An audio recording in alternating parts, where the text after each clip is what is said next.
Hey everyone, and welcome to the 85th Academy Awards Red Carpet. I'm Robert Eibach. And I'm Georgia Van Kuylenberg. We're here for the 24K Music Network, and we're all very excited. It's the big Oscar day, and everybody's here in their Oscar best.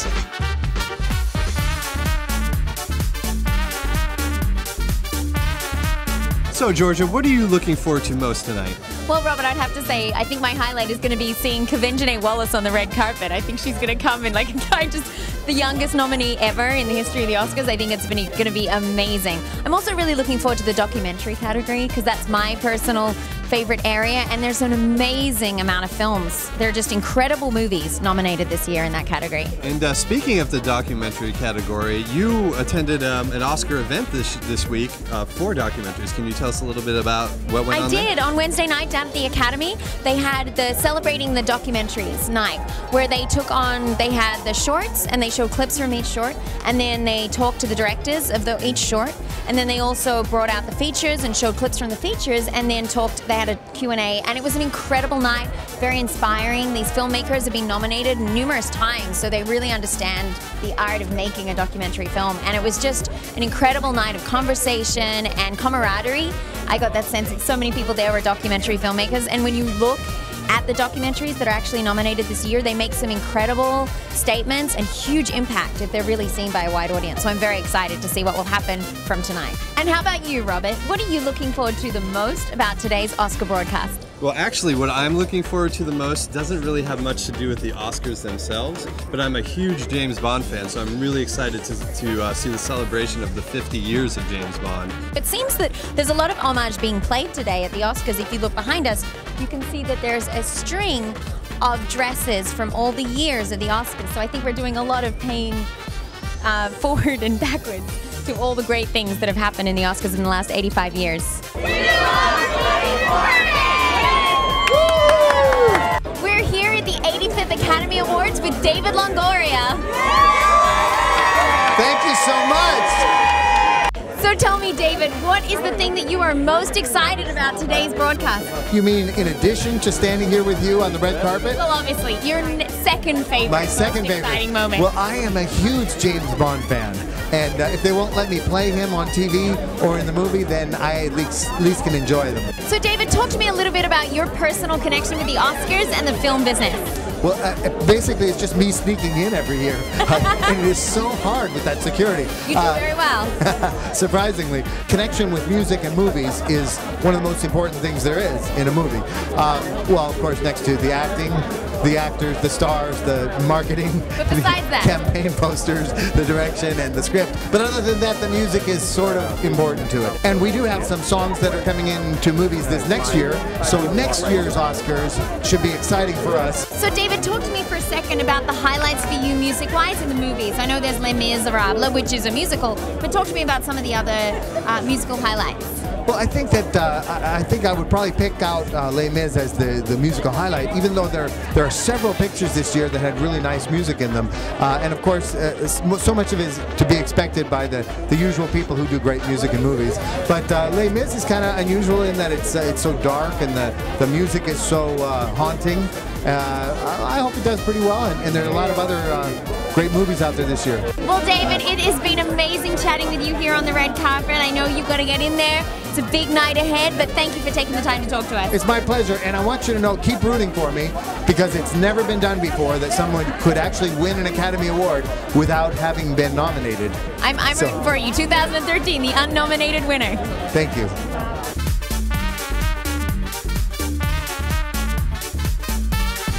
One of my favorite things about the Oscars is that they celebrate the foreign language films. Yeah, and Robert, I believe you had the pleasure of meeting and interviewing all the nominees for the foreign films this year? I did, and every one of them was very humble. They were very nice to talk to, had a lot to say about their films. It was a great time. And here's Robert interviewing all the nominees for the foreign language films. I'm here with Stefan, who's a producer for Amour. Yeah.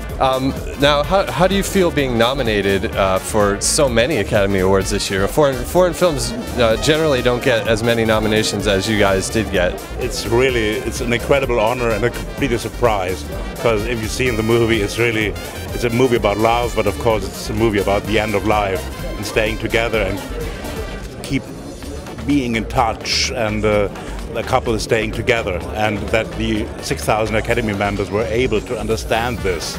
And of course you see what our competitors have been. Yeah, there are hundreds of really great American big budget movies, and now we are coming foreign language but with the best actors in the world. Yeah, so we made it, and Haneke is a genius, and he really deserves it.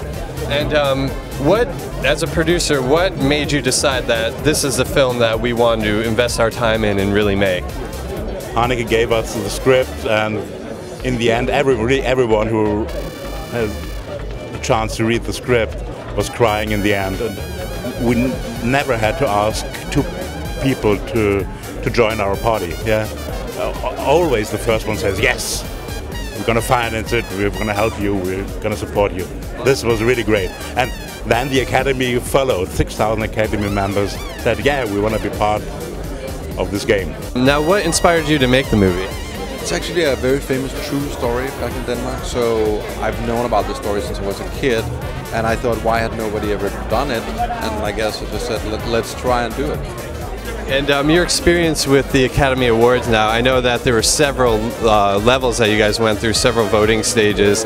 How did you guys get involved with submitting it first, and how do you feel about your nomination? Well, let me answer backwards. I feel extremely happy about the nomination. Of course, you almost can't get any further than that, I feel. And then the whole submitting is the Danish. It's the countries that sort of decide which film will be submitted. So I really didn't have a lot to do with it, other than the fortune, that the Danes decided to submit this film. So tell me a little bit about the film, guys. Oh well. What is there to say? I mean, there was an expedition back in when it's in 1947, about Thor Heyerdahl, who had a theory about that the population of help me out here, brother. His theory was that Polynesia was originally inhabited by South American Indians rather than Asians.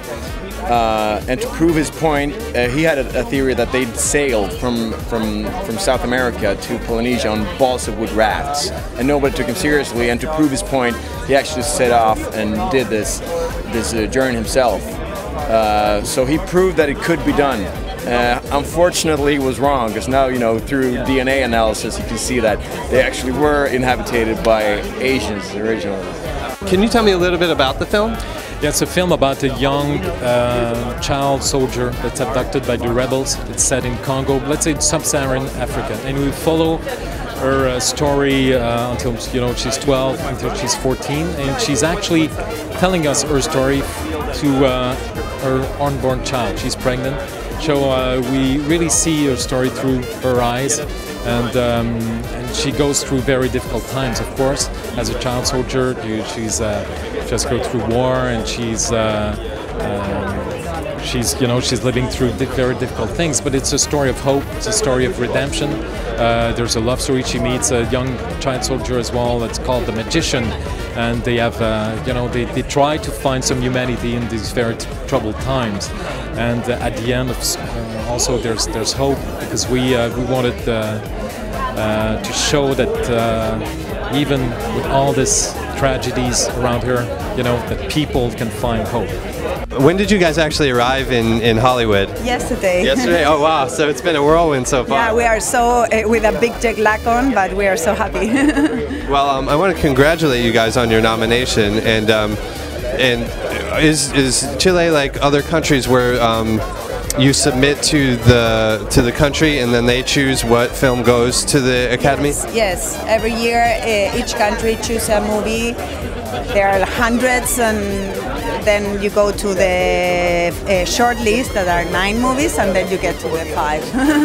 Wow, Robert, it looks like you had an amazing time interviewing them. Tell me, do you have a favorite?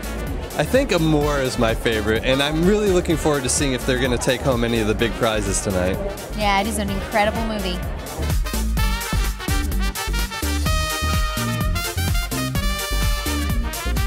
Well, Robert, something that people often don't consider is how important fans are to movies. Because the reality is, without fans, a movie isn't going to be watched by anyone.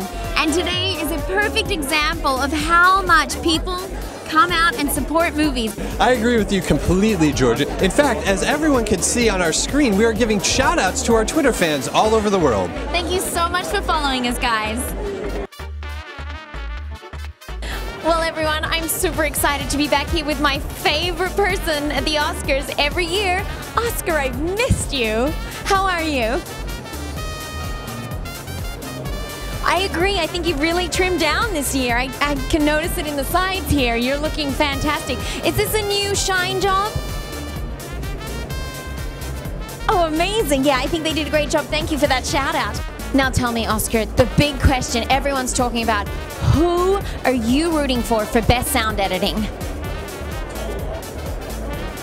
So smart, Oscar. I totally agree. He totally deserves it. Okay, Oscar, it's time for me to head back out there. It's been amazing talking to you. You look beautiful as always. I can't wait to see what you'll be wearing next year. And we'll see you again at the 86 Academy Awards. But for now, it's time to head in. Well, Georgia, it's about that time that we head in and take our seats. Yep, we have had an incredible time here out on the red carpet for the 85th Academy Awards.